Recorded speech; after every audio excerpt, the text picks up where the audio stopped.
मित्रांनो, आज आम्ही तुम्हाला पितृपक्षाची एक अत्यंत महत्त्वपूर्ण कथा सांगणार आहोत. या कथेच्या माध्यमातून आम्ही तुम्हाला सांगू की या जगात सर्वात मोठे दान कोणते आहे, जे केल्याने पुण्याची प्राप्ती होते आणि आपण वाईट लोकांची ओळख कशी करू शकतो. म्हणून कृपया ही कथा सुरुवातीपासून शेवटपर्यंत लक्षपूर्वक ऐका, कारण अपूर्ण ज्ञान मानवी जीवनात अनेक अडचणींचे कारण बनू शकते. कथा सुरू करण्यापूर्वी जर तुम्ही अजूनही आपल्या चॅनलला सबस्क्राईब केले नसेल तर नक्की सबस्क्राईब करा, व्हिडिओला लाईक करा आणि आपल्या प्रियजनांसोबत शेअर करा. एकदा भगवान श्री हरी विष्णू आणि माता लक्ष्मी क्षीरसागरात आपल्या आसनावर बसले होते. तेव्हा भगवान विष्णूंनी पाहिले की माता लक्ष्मी कोणत्या तरी खोल विचारात बुडाले आहेत. माता लक्ष्मींना गहन विचारात पाहून भगवान विष्णू हसून म्हणाले, हे देवी, असे वाटते की आज तुम्ही कोणत्या तरी खोल विचारात बुडालेले आहात. तुम्ही निसंकोचपणे आपले प्रश्न मला विचारू शकता. मी तुमच्या सर्व प्रश्नांचे समाधान नक्कीच करेल. भगवान विष्णूंचे बोलणे ऐकून माता लक्ष्मी म्हणाल्या, हे प्रभू, आज माझ्या मनात एक जिज्ञासा आहे. मला हे जाणून घ्यायचे आहे की या जगात सर्वात मोठे दान कोणते आहे, ज्यामुळे पुण्याची प्राप्ती होते आणि वाईट लोकांची ओळख कशी करता येते. माणसे त्या लोकांना कसे ओळखू शकतात. तेव्हा भगवान विष्णू माता लक्ष्मींना म्हणाले, हे देवी, तुम्ही खरोखरच मानवजातीच्या कल्याणासाठी अत्यंत महत्त्वपूर्ण प्रश्न विचारले आहेत. हे प्रश्न मनुष्याच्या जीवनात अत्यंत मौल्यवान आहेत. म्हणून मी तुम्हाला तुमच्या प्रश्नांची उत्तरे एका महत्त्वपूर्ण कथेद्वारे देईन. पण तुम्हाला ही कथा सुरुवातीपासून शेवटपर्यंत लक्षपूर्वक ऐकावी लागेल. तेव्हा माता लक्ष्मीने उत्तर दिले, हे प्रभू, मी तुम्हाला वचन देते की मी ही कथा पूर्ण श्रद्धेने ऐकेन आणि या कथेचा प्रसार समस्त देवलोकात करीन. भगवान श्री हरी विष्णू देवी लक्ष्मींना सांगतात, हे देवी, एकदाची गोष्ट आहे. एका नगरात एक राजा राज्य करत होता. तो राजा खूप बलशाली, वीर आणि अत्यंत बुद्धिमान होता. त्याचबरोबर तो धर्मपरायण आणि दयाळू होता. त्या राजाची राणी ही संस्कारी आणि अत्यंत धार्मिक स्वभावाची होती. दोघे पती पत्नी भगवान भोलेनाथांचे परमभक्त होते. ते दोघे दररोज शिवमंदिरात जाऊन त्यांची पूजाअर्चा करत असत. हा त्यांचा रोजचा नियम होता. तो राजा आपले राज्य धर्मपूर्वक चालवत होता. त्याच्या राज्यात कोणीही व्यक्ती दुखी नव्हती. उलट सर्व प्रजा सुख आणि वैभवाने संपन्न होती. त्यामुळे संपूर्ण नगरात सगळीकडे आनंदी आनंद पसरलेला होता. असे दिवस जात होते. राजाचे वय वाढत चालले होते आणि त्यांच्या विवाहालाही अनेक वर्ष झाली होती. पण त्या राजाला मूळ बाळ नव्हते. मात्र राजा या गोष्टीबद्दल जास्त चिंता करत नसते. तो निश्चित होऊन आपल्या प्रजेच्या सुखदुःखाची काळजी घेत असे आणि प्रजाही त्याच्यावर खूप प्रेम आणि त्याचा सन्मान करत होती. एकदाची गोष्ट आहे. तो राजा रोजच्याप्रमाणे आपल्या पत्नीसोबत भगवान शिवांच्या मंदिराकडे जात होता. तेव्हा अचानक त्याने पाहिले की एका घरासमोर एक स्त्री झाडू मारत आहे. राजा आणि राणी जेव्हा त्या स्त्रीच्या घराजवळून गेले तेव्हा ती स्त्री राजाला पाहताच आपला चेहरा फिरून वेगाने घरात निघून गेली. त्या स्त्रीचे असे वागणे पाहून राजाला अजिबात बरे वाटले नाही. राजा त्यावेळी आपल्या राणीसोबत भगवान भोलेनाथांची पूजा करण्यासाठी मंदिरात जात होता. म्हणून त्याने त्या स्त्रीला काही म्हटले नाही आणि थेट मंदिरात पोहोचून भगवान शिवांची पूजा अर्चा केली. पूजेनंतर राजा राणीसोबत महालात परतला. पण महालात पोहोचल्यावर राजाने आपल्या एका सैनिकाला बोलावले आणि त्याला आदेश दिला की नगराच्या बाहेरील भागात राहणाऱ्या त्या स्त्रीला आपल्यासोबत महालात घेऊन ये. लक्षात ठेव, तिला काही सांगू नकोस की तिला का बोलवले आहे. फक्त तिला तू माझ्याकडे घेऊन ये. भगवान विष्णू कथा पुढे सांगताना म्हणतात, हे देवी, राजाचा आदेश मिळताच तो सैनिक लगेच त्या महिलेच्या घरी पोहोचला. त्यावेळी त्या महिलेचा पतीही घरी नव्हता. मग तो सैनिक त्या स्त्रीच्या घराचा दरवाजा ठोठावू लागला. काही वेळाने त्या महिलेने घराचा दरवाजा उघडला. समोर राजाचा सैनिक उभा पाहून ती महिला आश्चर्यचकित झाली आणि विचारले, काय झाले? तुम्ही माझ्या घरी का आला आहात? त्या महिलेचे बोलणे ऐकून राजाचा सैनिक तिला म्हणाला, चल माझ्यासोबत, महाराजांनी तुला राजमहालात बोलावले आहे. त्यांना तुझ्याशी काही बोलायचे आहे. हे ऐकून ती महिला मनात विचार करू लागली. शेवटी महाराजांचा आदेश आहे, तो टाळता येणार नाही. मला राजदरबारात जावेच लागेल. त्यानंतर तो सैनिक त्या स्त्रीला घेऊन राजमहालात पोचला. महालात पोचल्यावर ती महिला राजाला प्रणाम करते आणि म्हणते, हे महाराज, आपण मला अचानक राजमहालात का बोलावले आहे? माझ्याकडून काही चूक झाली आहे का? त्या स्त्रीचे बोलणे ऐकून राजा म्हणाला, तू मला एक गोष्ट सांग. आज सकाळी जेव्हा मी आणि माझी पत्नी भगवान शिवाच्या मंदिरात जात होतो, तेव्हा तू मला पाहून आपला चेहरा फिरवून घेतलास आणि आपल्या घरात धावत निघून गेलीस. तू मला पाहून असे का वागलीस? तेव्हा ती महिला निर्भयपणे राजाला म्हणाली, हे महाराज, तुम्ही मला मृत्यूदंड दिला तरी चालेल, मला काही हरकत नाही. पण मी सत्य सांगेन, तुमच्या मनात मोठे मोठे विद्वान पंडित आहेत. जर मी चुकीचे बोलले तर तुम्ही त्यांना विचारू शकता. आपल्या नगरात असे मानले जाते की जो कोणी सकाळी सकाळी तुमचा चेहरा पाहतो त्या व्यक्तीचा पूर्ण दिवस खराब जातो, कारण तुम्ही निपुत्रिक आहात. तुम्हाला अजूनही संतान प्राप्ती झाली नाही. याच कारणामुळे मी तुमचा चेहरा पाहून माझा चेहरा फिरवला होता आणि घरात निघून गेले होते. त्या महिलेचे असे बोलणे ऐकून राजा आश्चर्याने थक्क झाला. तो मनात विचार करू लागला, ही महिला तर अगदी खरे बोलत आहे. जर एखाद्या नगराच्या राजाला संतान नसेल तर हे त्याच्या प्रजेसाठी अजिबात शुभ मानले जात नाही. त्यानंतर राजा त्या महिलेला परत घरी जाण्याची परवानगी देतो. मग राजा आपल्या मनात विचार करू लागतो की आता मला भगवान शिवाच्या मंदिरात जाऊन संतान प्राप्तीसाठी यज्ञ करायला हवा.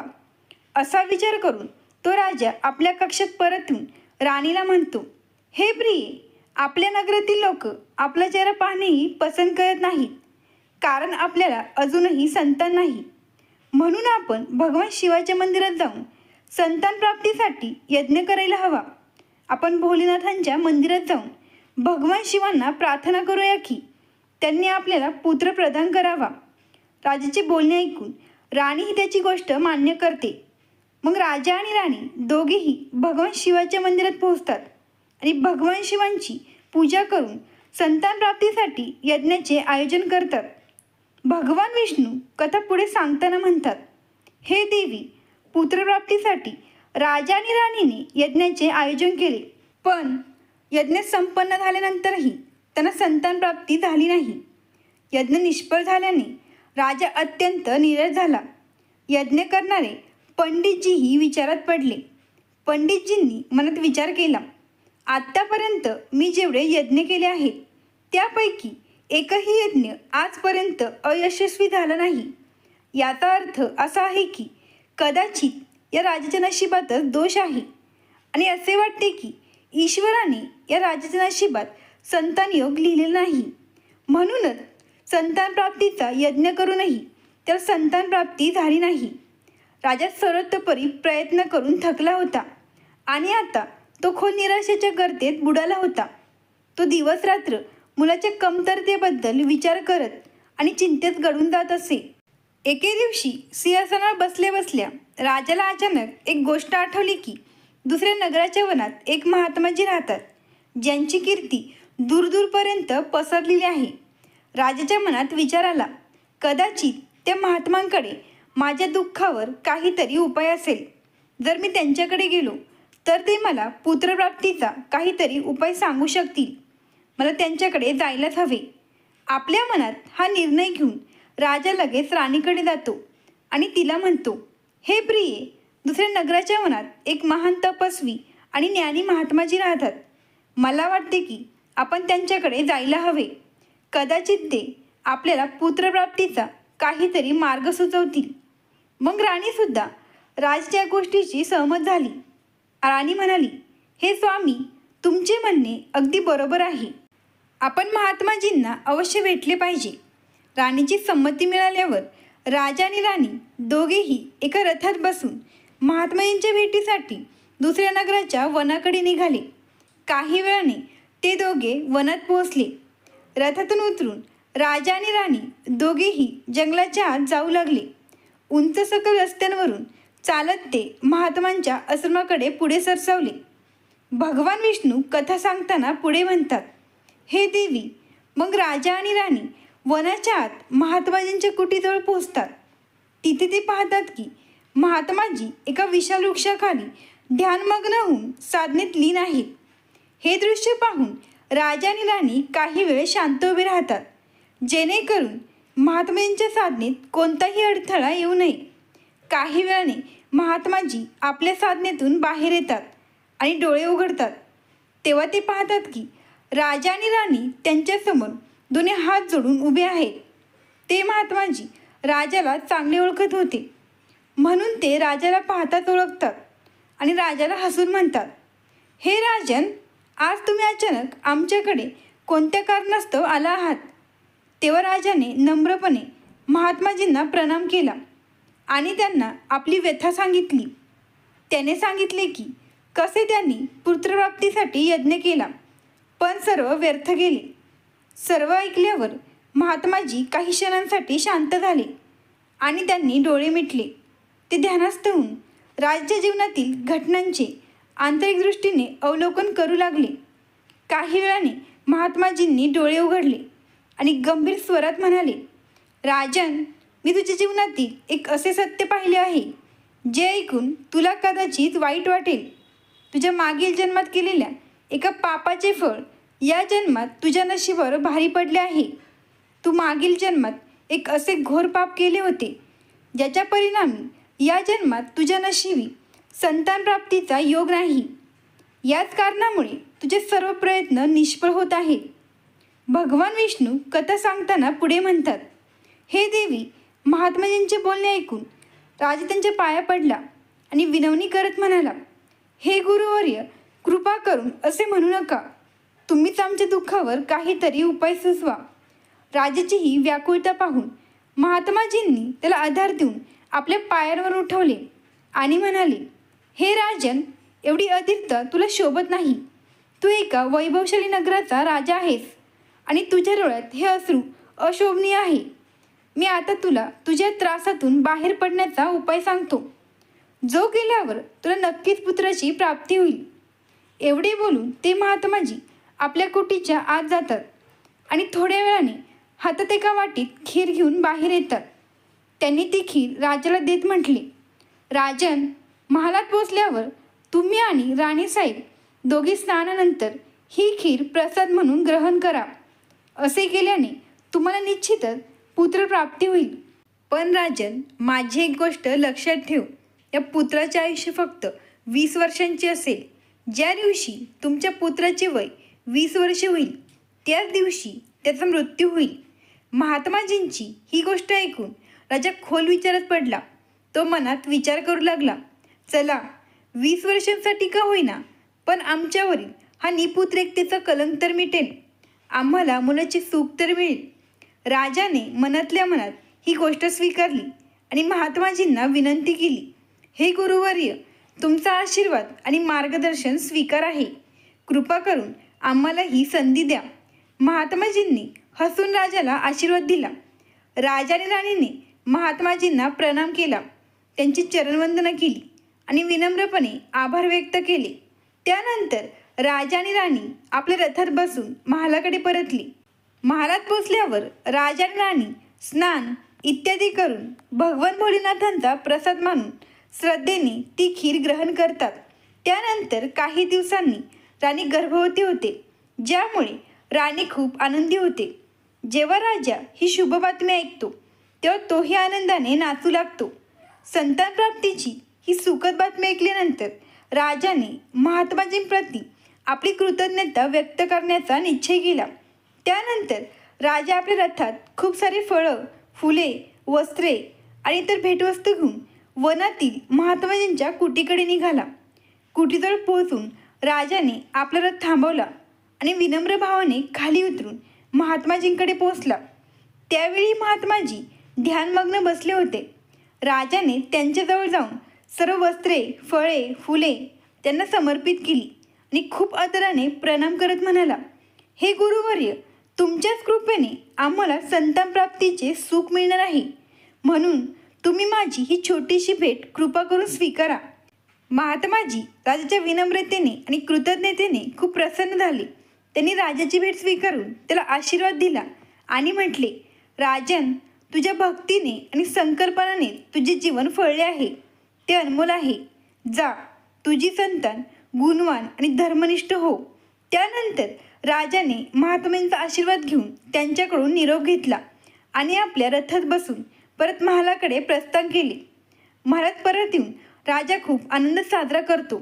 भगवान विष्णू कथा सांगताना पुढे म्हणतात, हे देवी, असे दिवस जात होते. अखेरीस तो शुभ दिवस आला जेव्हा राजाच्या घरी एका पुत्राचा जन्म झाला. पुत्राच्या जन्माने महालात जणू आनंदाची लहर पसरली. राजाने पुत्रप्राप्तीच्या आनंदात संपूर्ण नगरात उत्सव साजरा केला. महाल फुलांनी आणि रंगीबिरंगी वस्त्रांनी सजवला गेला. पुढे राजाचा पुत्र आपल्या वडिलांच्याच गुणांचे प्रतीक बनून मोठा होऊ लागला. तो आपल्या वडिलांप्रमाणेच धर्मनिष्ठ, आत्मज्ञानी, पराक्रमी, शौर्यवान आणि भक्तीचे गुण प्रकट करू लागला, ज्यामुळे राजाचे हृदय गर्वाने भरून जायचे. शौर्यवीरचे गुण आणि आचरण पाहून सर्वांना खात्री होती की तो एक दिवस आपल्या वडिलांप्रमाणे महान राजा बनेल. जसजसा वेळ गेला, राजाचे हृदय गर्व आणि आनंदाने भरून गेले. संतान सुखाच्या प्राप्तीने त्याच्या सर्व चिंता जणू नाहीशा झाल्या होत्या आणि तो आपल्या मुलामध्ये संपूर्ण जगाचा आनंद शोधू लागला. राजा मुलाच्या प्रेमात इतका पडला की तो ही महत्त्वाची गोष्टही विसरून गेला की त्याच्या मुलाचे आयुष्य फक्त 20 वर्षांचे आहे. भगवान विष्णू कथा पुढे सांगताना म्हणतात, हे देवी, मग एक दिवस जेव्हा त्या राजाला ही गोष्ट आठवते की त्याच्या मुलाचे म्हणजे शौर्यवीरचे आयुष्य फक्त 20 वर्षांचेच आहे, तेव्हा तो खूप निराश होतो आणि त्या दिवशीपासून राजा चिंतेत राहू लागतो. शौर्यवीर 15 वर्षांचा झाल्यावर राजा दिवस रात्र मुलाच्या भविष्याबद्दल काळजीत राहू लागला. या दरम्यान एका दुसऱ्या नगरात एक महापराक्रमी राजा राज्य करत होता. त्या राजाला एकुलती एक मुलगी होती, जी तिच्या सौंदर्यासाठी आणि दयाळूपणासाठी प्रसिद्ध होती. ती दिसायला अतिशय सुंदर होती, जणू स्वर्गातील अप्सरा स्वतः पृथ्वीवर अवतरली आहे. त्यासोबतच ती खूप दानी स्वभावाची होती, कारण तिने आपल्या आईवडिलांकडून धर्म आणि संस्काराची शिकवण घेतली होती. त्यामुळे तिचे हृदय करुणा आणि उदारतेने भरलेले होते. ती दररोज सकाळी उठून पक्ष्यांना दाणे टाकत असे आणि आपल्या दारावर येणाऱ्या जाणाऱ्या साधू संतांना आणि भिक्षुकांना नेहमी आदराने भोजन देत असे. कुणी भुकेला तिच्या दारातून रिकाम्या हाताने परत जात नसे. असेच दिवस जात होते. त्या राजाची मुलगीही आपल्या गुणांसोबत मोठी होत होती. एके दिवशी जेव्हा शौर्यवीरच्या वडिलांना म्हणजेच राजाला ही गोष्ट कळली की दुसऱ्या नगरात एक धीर, वीर आणि पराक्रमी राजा राज्य करतो, ज्याची मुलगी गुणांची खान आहे आणि ती अत्यंत सुंदरही आहे, तेव्हा राजाने मनात विचार केला की अशा धर्मात्मा आणि तेजस्वी कन्येसोबत आपला मुलगा शौर्यवीरचा विवाह करणे योग्य राहील. मला अशाच कन्येचा शोध होता, जिच्यासोबत मी माझ्या मुलाचा विवाह करू शकेन आणि आपल्या वंशाची परंपरा पुढे चालू ठेवू शकेन. हा विचार करून राजाने मनात निर्णय घेतला की तो त्या राजाला प्रस्ताव पाठवेल, जेणेकरून तो आपला मुलगा शौर्यवीरचा विवाह त्या सुंदर आणि धार्मिक कन्येशी करू शकेल. भगवान विष्णू माता लक्ष्मींना म्हणतात, हे देवी, मग शौर्यवीरच्या वडिलांनी आपल्या मुलाचा विवाहाचा प्रस्ताव संदेशवाहकामार्फत दुसऱ्या नगरातील राजापर्यंत पोहोचवला आणि त्या प्रस्तावात राजाने आपल्या मुलाबद्दल सर्व काही सांगितले आणि हे देखील सांगितले की त्याचे आयुष्य फक्त 20 वर्षांपर्यंतच आहे. जेव्हा दुसऱ्या नगरातील राजाने हा प्रस्ताव ऐकला, तेव्हा त्याने मनात विचार केला, चला, आता मला माझ्या मुलीचा विवाह करून द्यायला हवा. राजाच्या मुलाचे आयुष्य फक्त 20 वर्षांचे आहे. या राजाचा मुलगा खूप योग्य, पराक्रमी आणि धर्मपरायण आहे. जरी त्याचे भविष्य अनिश्चित असले तरी जर त्याच्या घरी एखादा मुलगा जन्माला आला तर त्याचा वंश पुढे वाढत राहील, ज्यामुळे माझी मुलगीही आपल्या मुलासोबत सुखी राहील. कदाचित असे होऊ शकेल की माझी मुलगी खूप धार्मिक आणि दानशूर आहे, त्यामुळे तिच्या पतीचे आयुष्य वाढेल आणि त्याचा मृत्यू टळेल. या विचारांना मनात ठेवून त्या राजाने शौर्यवीरच्या भावाचा प्रस्ताव आनंदाने स्वीकारला. मग काही दिवसातच शुभमुहूर्तावर शौर्यवीरचा त्या राजकुमारीसोबत विवाह झाला. ती राजकुमारी केवळ सुंदरच नव्हती, तर खूप दयाळू स्वभावाची होती. तिने आपल्या लहानपणापासूनच हा नियम ठेवला होता की जोपर्यंत ते एखाद्या भुकेल्या किंवा असहाय्य प्राण्याला भोजन देत नाही, तोपर्यंत ती स्वतः अन्नग्रहण करत नसे. तिच्या आईवडिलांनी तिला सेवा आणि दानाची भावना शिकवली होती आणि तिने ती आपल्या जीवनाचा अविभाज्य भाग बनवली होती. विवाहानंतर राजकुमारीचा हा नियम तिच्या सासरीही चालू राहिला. दररोज सकाळी ती महालाच्या दारात जाऊन गरजू लोकांना भोजन देत असे आणि आपल्या हातांनी त्यांना अन्नदान करत असे. तिची ही दयाळूपणाची भावना पाहून महालातील सर्व लोक तिचा खूप आदर करू लागले. त्यासोबतच राजा आणि राणी तिच्या स्वभावामुळे भावनिक होत असत. हळूहळू असाच वेळ जात होता आणि प्रत्येक जाणाऱ्या दिवसासोबत शौर्यवीरचे वयही वाढत होते. राजा आणि राणी मनातल्या मनात काळजीत होते की त्यांचा मुलगा आता आपल्या जीवनाच्या अंतिम वेळेकडे वाटचाल करत आहे. त्यांना महात्माजींची ती भविष्यवाणी नेहमी आठवत असे की शौर्यवीरचे आयुष्य फक्त 20 वर्षांचेच असेल. हे दुःखद सत्य फक्त राजा आणि राणीलाच माहीत होते. त्यांनी ही गोष्ट कोणालाही सांगितली नव्हती, जेणेकरून मला चिंतेचे वातावरण निर्माण होऊ नये. जसजसे शौर्यवीरचे वय 20 वर्षाच्या जवळ येत होते, तसतसे राजा आणि राणीच्या हृदयाचे ठोके वाढत होते. आपल्या मुलावरील त्यांचे प्रेम आणि मोह इतके जास्त होते की ते इच्छित असूनही या चिंतेतून मुक्त होऊ शकत नव्हते. भगवान विष्णू कथा पुढे सांगतात, हे देवी, मग तो दिवस येतो जेव्हा शौर्यवीरच्या जीवनाचे फक्त 3 दिवस शिल्लक राहतात. राजा आणि राणीचे मन दुःखाने भरून जाते. राजा वारंवार मनात विचार करू लागतो, आता मी काय करू? माझा मुलगा 3 दिवसांनी माझ्यापासून कायमचा दूर जाईल. असा काही उपाय नाही का ज्यामुळे मी त्याला वाचवू शकेन? राणीही या दुःखाने व्याकुळ होती आणि प्रत्येक क्षणी आपल्या मुलाच्या जीवनाची कल्पना करत असे. त्यामुळे त्यांच्या पुत्रमोहाने त्यांना आजारी आणि कमजोर बनवले होते. दोघे इतके दुःखी होते की त्यांनी आता जेवण करणेही सोडून दिले होते. परंतु आपली पीडा त्यांनी कोणासमोरही व्यक्त केली नाही. त्यांना नको होते की महालातील लोक त्यांच्या मुलाच्या मृत्यूची गोष्ट ऐकून दुःखी व्हावेत आणि चिंतेत पडावेत. म्हणून सकाळ होतात राजा व राणी आपल्या चिंतेने आणि दुःखाने व्याकुळ होऊन भगवान भोलेनाथांच्या मंदिरात बसून त्यांची पूजा अर्चा करू लागले. ते दोघे भगवान भोलेनाथांना प्रार्थना करत म्हणाले, हे प्रभू, कृपा करून आम्हाला पुत्राच्या मृत्यूचे दुःख सहन करण्याची शक्ती द्या. आम्हाला माहीत आहे की ज्याच्या नशिबात जे लिहिलेले असते ते कोणीही बदलू शकत नाही. ते होणारच, पण आमच्यासाठी हा काळ खूप कठीण आहे. दुसरीकडे राजकुमार शौर्यवीरची पत्नी आपल्या दैनंदिन धार्मिक कामांमध्ये व्यस्त होती. रोजच्याप्रमाणे ती भुकेल्या, गरीब आणि निराधांना भोजन देत होती, पक्ष्यांना दाणे टाकत होती आणि गरजूंना मदत करत होती. त्याचवेळी पितृपक्षाचा काळ चालू झाला होता. तिला आपल्या पतीच्या आयुष्याबद्दल काही माहीत नव्हते, त्यामुळे ती निश्चित होऊन आपल्या कामात मग्न होती. मग तो शेवटचा दिवसही आला, ज्या दिवशी शौर्यवीरचे आयुष्य पूर्ण होणार होते. त्याचा मृत्यू होणार होता. दरम्यान यमलोकात यमराजांनी पाहिले की आज राजकुमार शौर्यवीरच्या मृत्यूचा दिवस आहे. त्यांनी लगेच आपल्या 2 प्रमुख दूतांना बोलावले आणि त्यांना आदेश दिला, जा आणि राजकुमार शौर्यवीरचे प्राण त्याच्या शरीरातून काढून आपल्यासोबत यमलोकात घेऊन या. पण लक्षात ठेवा की त्याचा मृत्यू एका विशेष कारणाने व्हायला हवा.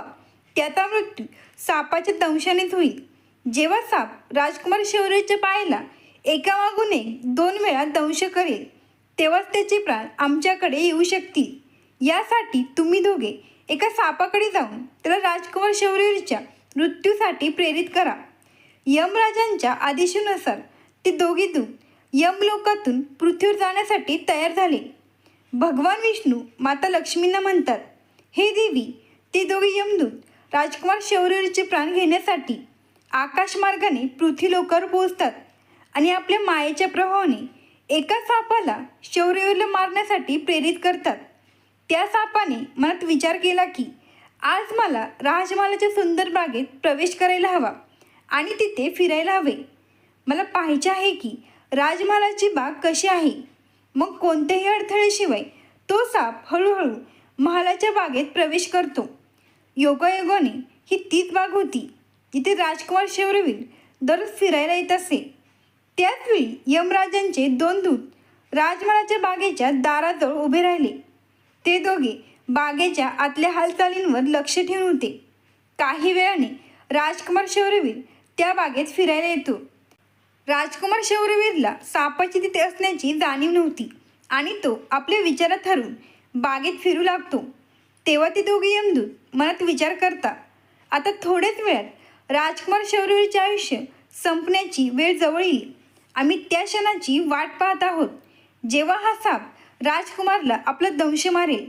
तेव्हा आम्ही त्याचे प्राण घेऊन यमलोकात परत जाऊ. जेव्हा ते दोघे दूत हा विचार करत होते तेव्हाच काय होते की एका दुसऱ्या नगरात एक निर्धन ब्राह्मण राहत होता. त्या ब्राह्मणाची एक मुलगी होती जिचा त्याने वेळविवाह करून दिला होता. पण दुर्दैवाने त्या मुलीचा पती एक दृष्ट प्रवृत्तीचा व्यक्ती होता जो खूप मद्यपान करत असे, जुगार खेळत असे आणि परस्त्रियांसोबत संबंध ठेवत असे. इतकेच नाही तर तो आपल्या पत्नीला नशेत असताना नेहमी मारहाण करत असे आणि तिला घरातून बाहेर काढू इच्छित होता. त्याच्या सवयीमुळे गरीब ब्राह्मणाची मुलगी खूप दुःखी आणि पीडित राहू लागली होती. पण ती गरीब ब्राह्मणाची मुलगी जेव्हा आपल्या पतीसोबत काही काळ राहिली तेव्हा एक दिवस ती गर्भवती झाली. म्हणून एक दिवस तिने आपल्या पतीच्या मारहाणीला कंटाळून त्याला सोडून ती आपल्या वडिलांच्या घरी आपल्या माहेरी आली. ती डोळ्यात अश्रू आणून आपल्या वडिलांना म्हणाली, बाबा, आजपासून मी माझ्या पतीसोबत राहू शकत नाही कारण तो मला रोज मारहाण करतो आणि माझा अपमान करतो. मी त्याच्या वागण्याला कंटाळून त्याला सोडून माहेरी आले आहे. मला क्षमा करा, पण आता मला माझ्या माहेरीच राहायचे आहे. तिचा बाप आता खूप वृद्ध झाला होता आणि आता त्याच्या कमाईचे कोणतेही ठोस साधन नव्हते, ज्यामुळे त्याला दररोज नगरातील वेगवेगळ्या घरांमध्ये जाऊन भिक्षा मागावी लागत होती, जेणेकरून तो कसा तरी आपल्या आणि आपल्या कुटुंबाचे पोट भरू शकेल. भगवान विष्णू कथा सांगताना पुढे म्हणतात, हे देवी, जेव्हा त्याच्या मुलीचा गर्भकाळ पूर्ण झाला तेव्हा तिने एका सुंदर मुलाला जन्म दिला. पण जन्म दिल्यानंतर तिला खूप भूक लागली. तिला अन्नाची गरज होती. प्रसूतीनंतर भूक अनेक पटीने वाढते, म्हणून ती आपल्या वडिलांकडे अन्न मागू लागली. दुर्दैवाने तिचे वडील सकाळपासूनच भिक्षेसाठी नगरात गेले होते, पण रोज रोज भिक्षा मागत असल्यामुळे त्या दिवशी कोणीही त्यांना भिक्षा दिली नाही. भगवान विष्णू कथा सांगताना पुढे म्हणतात, हे देवी, गरिबी कोणत्याही मनुष्यासाठी एक सर्वात मोठा शाप आहे आणि ती त्याच्या आत्मसन्मानासाठी आणि अस्तित्वासाठी अत्यंत वेदनादायी असते. दुसरीकडे त्या गरीब ब्राह्मणाला कोणीही अन्न दिले नाही, म्हणून तो रिकाम्या हातानेच घरी परत आला. इकडे त्याची मुलगी भुकेने खूप व्याकुळ झाली होती. जेव्हा वृद्ध ब्राह्मण निराश होऊन रिकाम्या हाताने घरी परतला आणि त्याच्या मुलीने त्याला अन्नाशिवाय येताना पाहिले तेव्हा ती दुःखी होऊन रडत आपल्या वडिलांना म्हणाली, बाबा, आता माझ्याकडून भूक सहन होत नाही. पूर्ण 3 दिवस झाले आहेत आणि मी अन्नाचा एक कणही खाल्लेला नाही. आता असे वाटते की भुकेमुळे माझे प्राणच निघून जातील. पण जर तुम्हाला भिक्षेत काही मिळाले असेल तर मला खायला द्या, नाही तर माझे प्राण जातील. तेव्हा तिचा वृद्ध पिता आपल्या मुलीला सांत्वन देत म्हणाला, मुली, मी थोड्याच वेळात परत येतो. मी आता दुसऱ्या नगरात जाईन आणि तिथल्या राजाच्या महालाच्या दारात जाऊन भिक्षा मागेन. जर तिथून मला काही मिळाले तर मी लगेच तुझ्यासाठी घेऊन येईन. आपल्या मुलीला हे सांगून वृद्ध ब्राह्मण तिथून निघाला. इकडे राजकुमार शौर्यवीरची पत्नी जी रोज गरिबांना भोजन देत असे, त्या दिवशी त्या नगरातील राजा आणि राणी दोघेही खूप आजारी पडले होते, कारण पुत्रमोहामुळे ते खूप चिंतित होते. आणि शौर्यवीरची पत्नी राजाच्या पूर्वजांना पिंडदान व अन्नदान करत होती, त्यामुळे आज तिने राज्यातील सर्व गरिबांना भोजन दिले होते आणि तिने आता आपल्या पतीच्या जेवणाचे ताट सजून ठेवले होते की जेव्हा तिचा पती बागेतून परत येईल तेव्हा ती त्याला जेवायला देईल, कारण तिचा पती आपल्या आईवडिलांजवळ बसून त्यांची सेवा करून बागेत फिरायला गेला होता. भगवान विष्णू कथा पुढे सांगतात, हे देवी, इकडे तो वृद्ध ब्राह्मण राजमहालाच्या दाराजवळ पोचतो. जेव्हा राजकुमारच्या पत्नीने त्याला पाहिले तेव्हा तिच्या मनात त्या वृद्ध ब्राह्मणाबद्दल दया उत्पन्न झाली. त्यानंतर तो वृद्ध ब्राह्मण त्या राजकुमारच्या पत्नीकडे पाहून विनम्रपणे म्हणाला, हे कन्ये, जर मला यातून थोडे भोजन मिळाले तर तुझे मोठे उपकार होतील. राजकुमारच्या पत्नीला त्या ब्राह्मणाचे बोलणे ऐकून त्याच्यावर खूप दया आली. तिने विचार केला, हा तर कोणीतरी गरीब ब्राह्मण आहे जो भुकेला आहे आणि माझ्याकडे थोडे अन्न मागत आहे. असा विचार करून राजकुमारीची पत्नी त्याला भोजन देण्यासाठी तयार झाली. पण अचानक ती मनात विचार करू लागली, हे भोजन तर मी माझ्या पतीसाठी ठेवले आहे. जर मी त्याला हे भोजन दिले तर माझे पती काय खातील? कारण आता फक्त तिचा पतीच जेवायचा शिल्लक राहिला होता आणि तेवढेच अन्न उरले होते. पण पुढच्या क्षणी तिने विचार केला, माझे पती तर अजून बागेत फिरायला गेले आहेत. तोपर्यंत मी हे भोजन या गरीब ब्राह्मणाला देऊन टाकते आणि जेव्हा माझे पती परत येतील तेव्हा मी त्यांच्यासाठी नवीन भोजन बनवेन. या भुकेल्या ब्राह्मणाची मदत करणे अधिक आवश्यक आहे आणि आजच्या दिवशी जर हा ब्राह्मण इथून रिकाम्या हाताने गेला तर मी या केलेल्या पितरांचा स्वयंपाक निष्फळ ठरेल आणि राजाच्या पूर्वजांना मोक्ष मिळणार नाही. मनात हा विचार करून राजकुमाराच्या पत्नीने आपल्या पतीसाठी ठेवलेले भोजन त्या भुकेल्या ब्राह्मणाला दिले. त्यानंतर तो ब्राह्मण जेवणाचे ताट घेऊन घाईघाईने आपल्या नगराकडे निघाला आणि ते भोजन घेऊन आपल्या घरी आला. त्याची मुलगी 3 दिवसांपासून भुकेली होती. तिने 3 दिवसांपासून काही खाल्ले नव्हते आणि तिच्या चेहऱ्यावर भुकेची वेदना स्पष्ट दिसत होती. दुसरीकडे राजकुमार शौर्यवीर जो बागेत फिरायला गेला होता आपल्या कक्षाकडे परत येत होता. बागेच्या बाहेर उभे असलेले यमदूत राजकुमाराचे प्राण घेण्यासाठी तयार होते. अनेक सापही यमराजांच्या मायेने प्रेरित होऊन तिथेच फिरत होता. ते दोघे यमदूत मनात विचार करत होते, बस आता काही क्षण बाकी आहेत आणि जसा साप राजकुमाराला आपला दंश मारेल तसे आम्ही राजकुमाराचे प्राण घेऊन यमलोकात परत जाऊ. भगवान विष्णू माता लक्ष्मींना म्हणतात, हे देवी, इकडे तो वृद्ध ब्राह्मण आपल्या घरी पोचला आणि त्याने लगेच आपल्या भुकेल्या मुलीला ते भोजन दिले. तेव्हा त्याची मुलगी त्याला म्हणाली, बाबा, हे भोजन तुम्ही कुठून आणले? त्या वृद्ध ब्राह्मणाने उत्तर दिले, मुली, हे भोजन मला दुसऱ्या नगरातील महाराणीने दिले आहे. त्या नगरातील राजाची सून खूप दयाळू आणि उदार हृदयाची आहे. तिने माझ्यावर दया करून मला हे स्वादिष्ट भोजन दिले आहे. ते भोजन पाहून त्या वृद्ध ब्राह्मणाच्या मुलीच्या आत्म्यातून आशीर्वाद निघू लागले. ती देवाकडे प्रार्थना करू लागली, हे देवा, जिने माझ्या वडिलांना हे भोजन दिले आहे तिचा सुहाग अमर राहो आणि ती सदा सौभाग्यवती राहो. जसा तिने भोजनाचा घास तोंडात टाकला तिच्या आत्म्याला तृप्ती मिळाली आणि तिच्या आत्म्यातून खऱ्या मनाने आशीर्वाद निघू लागले की महाराणीचा पती दीर्घायुषी आणि निरोगी राहो. इकडे राजकुमार शौर्यवीर आपल्या महालाकडे चालला होता आणि बागेच्या बाहेर उभे असलेले यमदूत त्याच्या मृत्यूची आतुरतेने वाट पाहत होते. पण जसा राजकुमार बागेत त्या सापासमोर पोहोचला तेव्हा सापाने लगेच त्याला दंश मारण्यासाठी आपली ताकद जमवली. तेव्हाच अचानक 2 देवदूत तिथे प्रकट झाले आणि त्यांनी आपल्या दिव्य शक्तीने त्या सापाला बेशुद्ध केले. तो साप हलूही शकत नव्हता. त्याच्यात दंश मारण्याची अजिबात शक्ती उरली नव्हती. यावर तो साप मनात विचार करू लागला, हे मला काय झाले? आत्ताच तर मी या राजकुमाराला दंश मारणार होतो आणि आता मी स्वतःच चालण्यास असमर्थ आहे. त्याच्या लक्षात येत नव्हते की हे सर्व कसे आणि का होत आहे. भगवान विष्णू माता लक्ष्मींना म्हणतात, हे देवी, हे सर्व त्या ब्राह्मणाच्या भुकेल्या मुलीच्या आशीर्वादाचा प्रभाव होता जो तिने भोजन करताना दिला होता. त्या आशीर्वादाच्या शक्तीमुळे ते देवदूत तिथे येऊन उभे राहिले होते. यानंतर ते देवदूत यमराजांच्या त्या दूतांना म्हणतात, हे यमदूत, तुम्ही या राजकुमारचे प्राण घेऊ शकत नाही. ज्याप्रमाणे शाप परिणाम दाखवू शकतो त्याचप्रमाणे आशीर्वादही फलदायी होऊ शकतो. आता राजकुमार आणि सापाच्या मध्ये ते दोन देवदूत आशीर्वाद रूपी भिंत बनून उभे होते आणि राजकुमारीचे दान मृत्यूच्या वेळेला पुढे जाऊ देत नव्हते.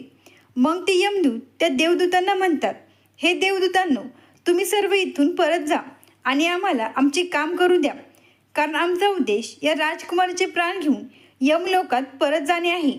तेव्हा देवदूतांनी दृढतेने उत्तर दिले, नाही यमदूतांनो, असे कधी होऊ शकत नाही. आम्ही असताना हे अशक्य आहे, कारण आम्हाला स्वतः भगवान शिवांनी इथे पाठवले आहे.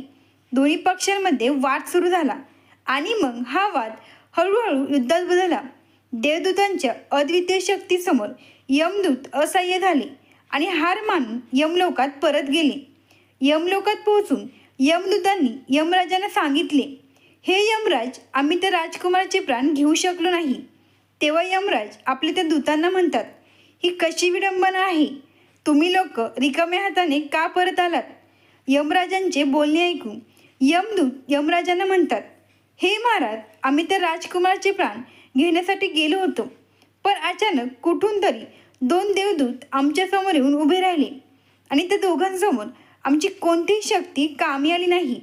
यमराज हे ऐकून विचारात पडले आणि म्हणाले, अशी कोणती मोठी शक्ती आहे जी त्या राजकुमाराच्या मृत्यूच्या मार्गात अडथळा बनत आहे? मग ते यमदूत यमराजांना म्हणतात, हे महाराज, एकतर त्याच्या दानाची शक्ती आणि आशीर्वादाची शक्ती, ज्याने देवदूतांना आणखी शक्तिशाली बनवले आहे. तेव्हा यमराज आपल्या दूतांना म्हणतात, मला असे वाटते की हे कार्य तुमच्याकडून होणार नाही. तुम्ही लोक राहू द्या. मला आता स्वतः पृथ्वी लोकावर जाऊन त्या राजकुमाराचे प्राण घ्यावे लागतील. भगवान विष्णू कथा सांगताना पुढे म्हणतात, हे देवी. मग आपल्या दूतांना एवढे सांगून यमराज स्वतः पृथ्वी लोकावर पोहोचतात आणि त्या राजाच्या महालाच्या बागेत प्रकट होतात. तिथे ते देवदूतांना यमराज म्हणतात, हे देवदूतांनो, तुम्हाला माहीत नाही का की विधीचे विधान अटळ आहे. जर कोणाचे आयुष्य पूर्ण होते तेव्हा त्याला यमलोकात जावेच लागते आणि या राजकुमाराचे आयुष्य आता पूर्ण झाले आहे, म्हणून मी स्वतः त्याचे प्राण घ्यायला आलो आहे. तेव्हा देवदूतांनी यमराजांना म्हटले, हे प्रभू, तुम्ही आम्हाला सांगा की ब्रह्माजी आणि विष्णूंनाही शापाचा प्रभाव सहन करावा लागला होता. जर शापाचा मान ठेवला जाऊ शकतो तर आशीर्वादाचा मान का ठेवला जाऊ शकत नाही? या राजकुमाराला भुकेल्यांना भोजन देण्याचा आशीर्वाद प्राप्त आहे. त्या देवदूतांचे बोलणे ऐकून यमराज त्या देवदूतांना म्हणतात, तुम्ही लोक सत्य बोलत आहात, पण आता मला काय करावे लागेल? तेव्हा ते देवदूत यमराजांना म्हणतात, हे प्रभू, तुम्ही या राजकुमाराचे आयुष्य 100 वर्ष करून टाका. त्यानंतरच तुम्ही राजकुमाराचे प्राण घेण्यासाठी येऊ शकता आणि हाच भगवान शिवांचाही आदेश आहे. त्या देवदूतांचे बोलणे मानून यमराजांनी राजकुमार शौर्याचे आयुष्य 100 वर्षे केले आणि ते यमलोकात परत गेले. भगवान विष्णू म्हणतात, हे देवी, अशा प्रकारे एका भुकेलेल्या भोजन देण्याच्या पुण्यामुळे त्या राजकुमाराचा मृत्यू टळला आणि त्याचे आयुष्यही वाढले. याच कारणामुळे म्हटले जाते की पितृपक्षात कमीत कमी एका व्यक्तीला तरी अन्नदान केले पाहिजे. अन्नदान हे सर्वात मोठे दान आहे. एका भुकेलेले दिलेले अन्न अश्वमेघ यज्ञाच्या फळासारखे असते. भगवान विष्णू माता लक्ष्मींना म्हणतात, हे देवी, आता तुम्हाला तुमच्या सर्व प्रश्नांची उत्तरे मिळाली असतील. तेव्हा माता लक्ष्मी भगवान श्रीहरी विष्णूंना म्हणतात, हे प्रभू, आज तुम्ही मला अमूल्य ज्ञान प्रदान केले आहे आणि माझ्या सर्व प्रश्नांचे समाधानही केले आहे. म्हणून मी तुम्हाला विश्वास देते की मी या कथेचा विस्तार संपूर्ण जगात अवश्य करेन. तर मित्रांनो, पितृपक्षाला सुरुवात कधीपासून झाली त्याबद्दल आपण अशीच एक कथा पाहणार आहोत. कर्ण हा सूर्याचा पुत्र होता, पण कर्णाच्या जन्माच्या वेळी त्याच्या आईने त्याला त्यागले होते. त्यामुळे त्याला संपूर्ण आयुष्यात सूतपुत्र म्हणून ओळखले गेले. जरी तो क्षत्रिय रक्ताचा असला तरी त्याच्या आयुष्यात त्याला योग्य ती प्रतिष्ठा कधीच मिळाली नाही. परंतु तो एक पराक्रमी योद्धा आणि अतिशय दानशूर म्हणून प्रसिद्ध होता. कर्णाने अनेक गोष्टींचे दान केले होते, जसे की सुवर्ण, रत्न, चांदी, हिरे, मोती आणि इतर संपत्ती. परंतु त्याने कधीही अन्नदान केले नव्हते. कर्ण आणि पितृपक्षाची कथा महाभारताच्या युद्धानंतरची आहे. ही कथा कर्णाच्या मृत्यूनंतरच्या प्रसंगाशी संबंधित आहे आणि त्यातून त्याच्या प्रायश्चित्ताची आणि पितृपक्षाची उत्पत्ती स्पष्ट होते. कर्णाच्या मृत्यूची घटना महाभारतातील एक महत्त्वपूर्ण आणि भावनिक घटना आहे. कर्ण हा एक महान योद्धा होता, परंतु महाभारताच्या युद्धात कर्ण कौरवांच्या बाजूने लढला आणि अखेरीस अर्जुनासोबतची लढाईत त्याचा मृत्यू झाला. त्यानंतर कर्णाचे जीवन संपले आणि त्याचा आत्मा स्वर्गात गेला, जिथे त्याला योग्य ते फळ मिळाले. परंतु तिथे त्याच्यासोबत एक विचित्र गोष्ट घडली. स्वर्गात त्याला जेवणासाठी सोनं, चांदी आणि विविध रत्ने दिली गेली, पण त्याच्या ताटात त्याला अन्नाचा एक कणही दिला गेला नाही. त्या कर्णाच्या आत्म्याला आश्चर्य वाटले की मी इतका मोठं दान करणार असूनही मला स्वर्गात अन्न का मिळत नाही. तो खूप निराश झाला आणि तो या गोष्टीचा उलगडा करण्यासाठी इंद्रदेवाजवळ गेला. त्याला पाहून इंद्रदेव म्हणाले, हे महाशक्ती दानवीर कर्ण, स्वर्गात तुला काही अडचण तर नाही ना? यावर कर्ण म्हणाला, हे इंद्रदेव, मला प्रचंड भूक लागली आहे आणि इथे माझ्या ताटात अन्नाऐवजी सुवर्ण मुद्रा, रत्न, हिरेमोती वाढले जात आहे, तर इतर लोकांना विविध प्रकारचे स्वादिष्ट अन्न वाढले जात आहे. मग याचे तुम्ही मला कारण सांगू शकता का, की माझ्यासोबत इथे असा व्यवहार का केला जात आहे? यावर इंद्रदेवाने त्याला सांगितले की याचे मूळ एक कारण आहे, जे तुझ्या कर्माशी जोडले गेले आहे.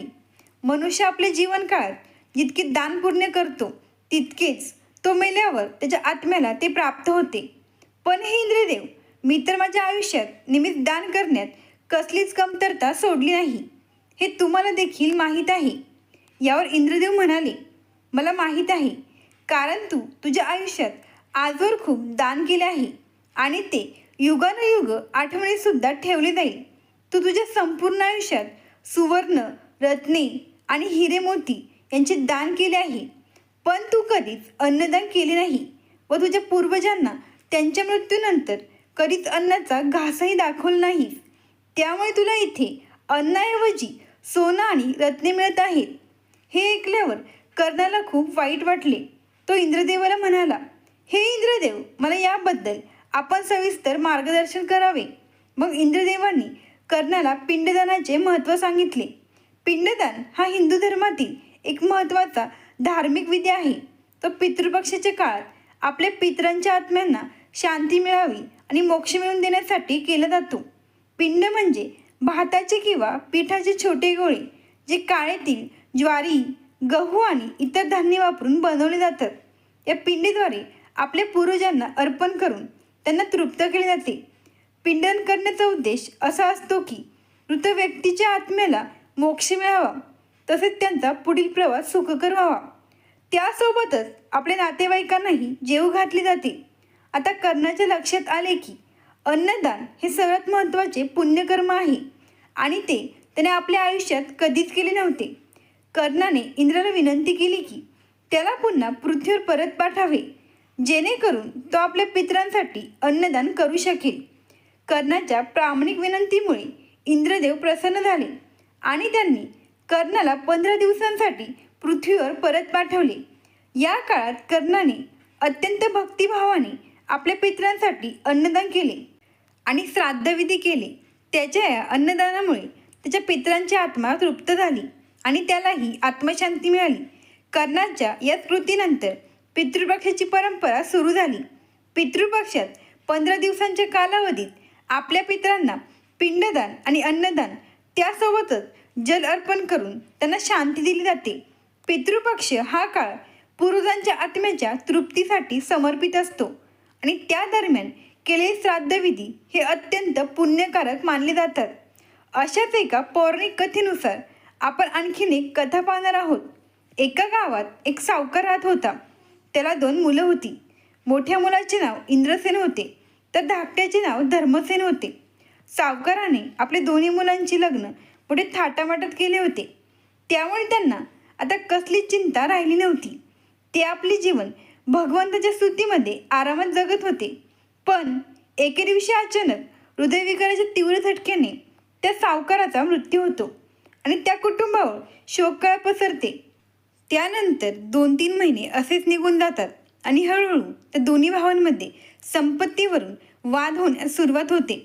धर्मसेनच्या मोठ्या भावाची पत्नी जरा आगाऊच होती आणि ती संपत्तीची लोभी होती. त्यामुळे ती दोन्ही भावांमध्ये फूट पाडते आणि दोन्ही भावांना एकमेकांपासून वेगळं करते. त्यामुळे सावकाराचे घर आता मोठ्या भावाकडे म्हणजेच इंद्रसेनकडे गेले होते. म्हणून धर्मसेन आणि त्याच्या पत्नीने शेतात झोपडी बांधून राहण्याचा निर्णय घेतला आणि ते शेतात एका आंब्याच्या झाडाखाली झोपडी बांधून राहू लागले. इंद्रसेनकडे आता मोठा वाडा, अनेक कारभार आणि धनसंपत्ती होती, परंतु त्याला आपले धार्मिक कर्तव्य पार पाडणे महत्त्वाचे वाटत नव्हते. तर धर्मसेन हा गरीब आणि साधा होता. त्याच्याकडे फार काही संपत्ती नव्हती, पण त्याच्या हृदयात मोठी धर्मभाव आणि करुणा होती. मग बघता बघता अशातच वडिलांच्या मृत्यूला 1 वर्ष पूर्ण होत आले आणि पितृपाठाचे दिवस चालू झाले. त्या मोठ्या भावाची पत्नी तिच्या पतीला म्हणाली, तुमच्या वडिलांचे आपण पितृ जेवायला घालू, जेणेकरून माझ्या माहेरची लोक येतील आणि काही इतर नातेवाईक देखील येतील, तर ते आपली संपत्ती पाहून आपल्यावर खूप खुश होतील. यावर तिचा पती इंद्रसेन म्हणाला, कशाला उगीच खर्च करायचा, नाहीतरी सर्वांना माहीतच आहे आपल्याकडे किती संपत्ती आहे. यावर त्याची बायको त्याला म्हणाली, पण आपल्या इथे तर कोणीच नातेवाईक येत नाही, मग आपण आपली संपत्ती नातेवाईकांना दाखवणार तरी कशी. मग तिचा पती म्हणाला, तुला एकटीला इतका स्वयंपाक करता येणार नाही, त्याचा खूप मोठा स्वयंपाक करावा लागतो, विविध प्रकारच्या भाज्या कराव्या लागतात, हे सर्व तू एकटी कसे करणार. यावर त्याची पत्नी म्हणाली, पितृजीव घालणे हे फक्त तुमचंच कर्तव्य आहे का. तुमच्या भावाच्या बायकोला मदतीला बोलून घेते, तुम्ही त्याची काळजी करू नका. ही गोष्ट इंद्रसेनला पटली आणि ते दोघे धर्मसेनच्या घरी गेले आणि त्यांना दुसऱ्या दिवशी पितृ येण्याचे सांगून आले. त्यानंतर इंद्रसेन आपल्या सासवडीतील लोकांना पितराचे आमंत्रण देऊन आला. मग दुसऱ्या दिवशी धर्मसेनची पत्नी सकाळी पहाटे स्वयंपाक करण्यासाठी आपल्या जावेच्या घरी गेली आणि 11 वाजेपर्यंत तिने संपूर्ण पित्राचा स्वयंपाक तयार केला. मग तिच्या जावेच्या माहेरची लोक आले, तर धर्मसेनची पत्नी आपल्या घराकडे निघाली, कारण तिला सुद्धा आपल्या पितरांना जेव घालायचे होते. ती जाताना तिला कोणीच अडवले नाही, पण घरी गेल्यावर तिने पाहिले की घरात कुठलेच सामान नाही. मग तिने आपल्या पतीला दूध आणि तांदूळ आणायला सांगितले. त्यानंतर धर्मसेनच्या पत्नीने दुधापासून खीर बनवली आणि तांदळाचा पिंडदान करण्यासाठी भात शिजवला. तिकडे जेव्हा जेवणाचा टाईम झाला तेव्हा इंद्रसेनच्या घरी त्यांचे पित्र आले. पित्रांनी पाहिले की इंद्रसेनच्या सासरवाडीतील लोक मस्त जेवणाचा आस्वाद घेत होते. घरातील मृत व्यक्तीच्या ना कुठल्याच फोटोला हार घातला होता, ना पिंडदान केले होते, ना कावळ्याला नैवेद्य दाखवला होता. ते पाहून पितृ निराश झाले आणि तिथून ते धर्मसेनच्या घरी आले. तिथे त्यांना त्यांच्या मनासारखे भोजन मिळाले नाही, पण खीर आणि पिंडदान केल्यामुळे ते धर्मसेनवर प्रसन्न झाले. त्यानंतर सर्व पितृ वर्तेका ठिकाणी भेटले आणि ते एकमेकांना विचारू लागले की आपल्या वंशाकडे काय भोजन केले. तेव्हा धर्मसेन आणि इंद्रसेनच्या पूर्वजांनी आपल्यावर आलेला प्रसंग सांगितला. मग त्या लोकांनी धर्मसेन आणि इंद्रसेनच्या पूर्वजांना सांगितले की जर धर्मसेनच्या घरी संपत्ती असती तर तुम्हाला मनासारखे भोजन मिळाले असते आणि हा प्रसंग तुमच्यावर आला नसता. यावर धर्मसेन आणि इंद्रसेनच्या पूर्वजांनी धर्मसेनच्या घरी धनधान्य लाभावे, सुख संपत्ती नांदावी असा आशीर्वाद दिला. धर्मसेन आणि त्याची पत्नी जेवत असताना अचानक त्यांच्यासमोर जमिनीतून एक सोनं नाण्याने भरलेली घागरवर आली.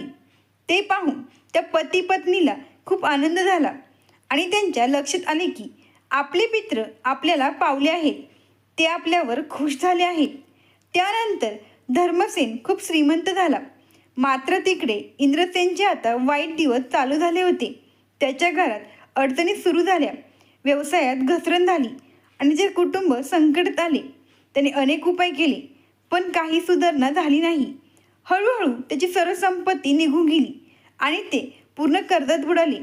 जेव्हा पुढच्या वर्षी पितृपाठ चालू झाले तेव्हा धर्मसेन आणि त्याच्या पत्नीने आपल्या पूर्वजांचे खूप मोठे पितृ घातले व त्यात आपला भाऊ आणि वहिनीलाही सहभागी केले व आपल्या पूर्वजांना संतुष्ट केले.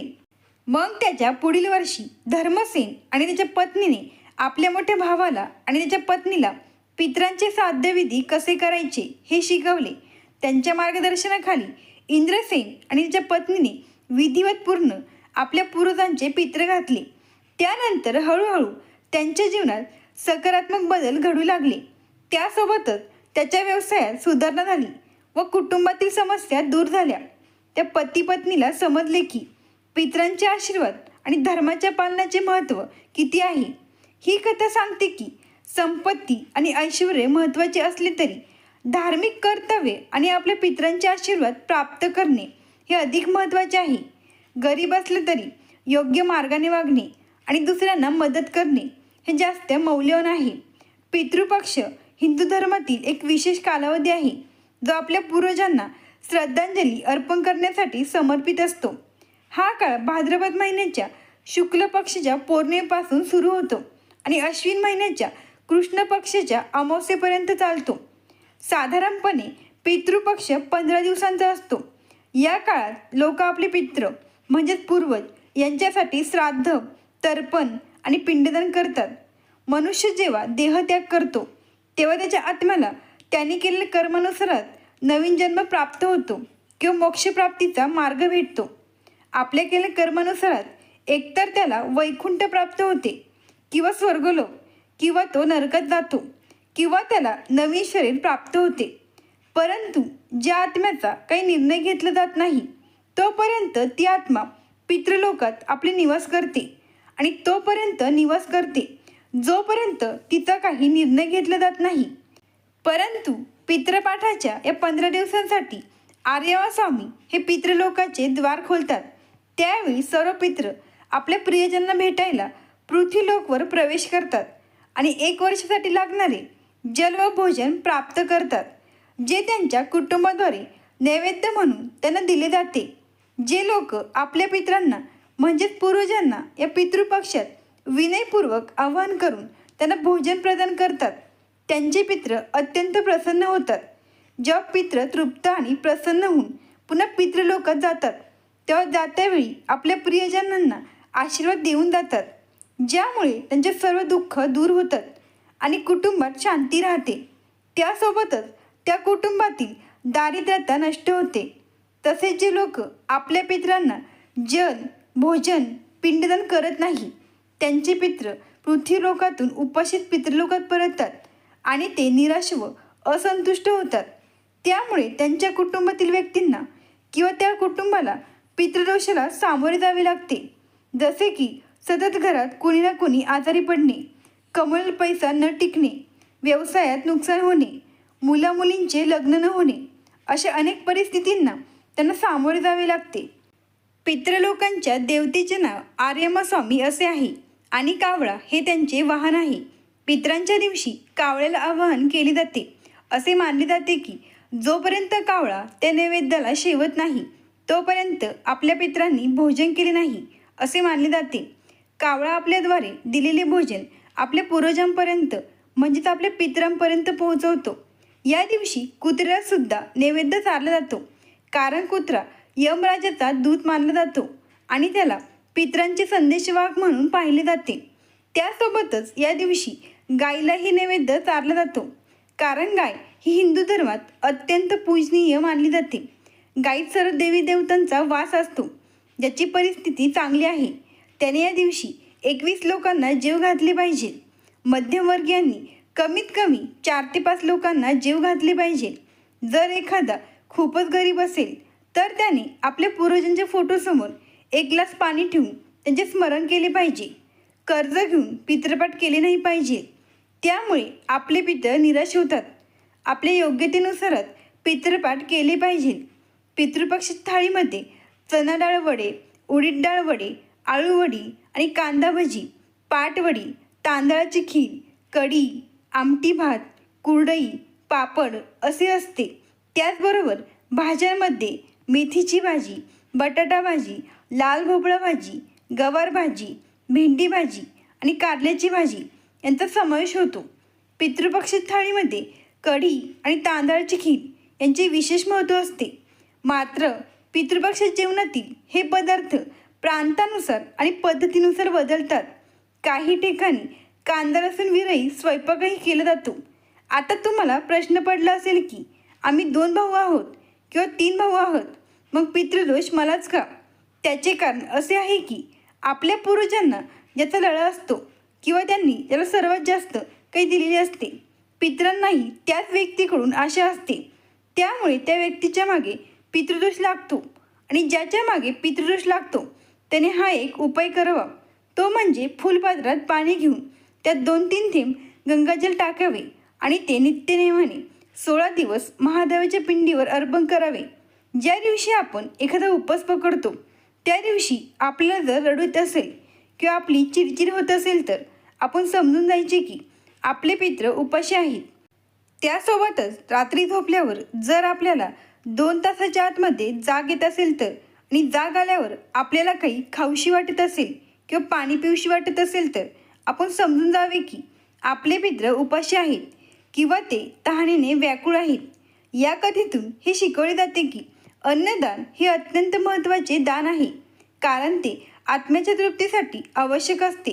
पितृपक्षाच्या काळात पूर्वजांच्या आत्म्याला शांती मिळवून देणे, त्यांच्यासाठी तर्पण आणि अन्नदान करणे हे प्रत्येक व्यक्तीचे कर्तव्य आहे. यामुळे पितरांचे आशीर्वाद मिळतात आणि कुटुंबात सुख, शांती व समृद्धी येते. मित्रांनो, जरी कथा आवडली असेल तर लगेच सबस्क्राईब करा. धन्यवाद. आभारी आहोत.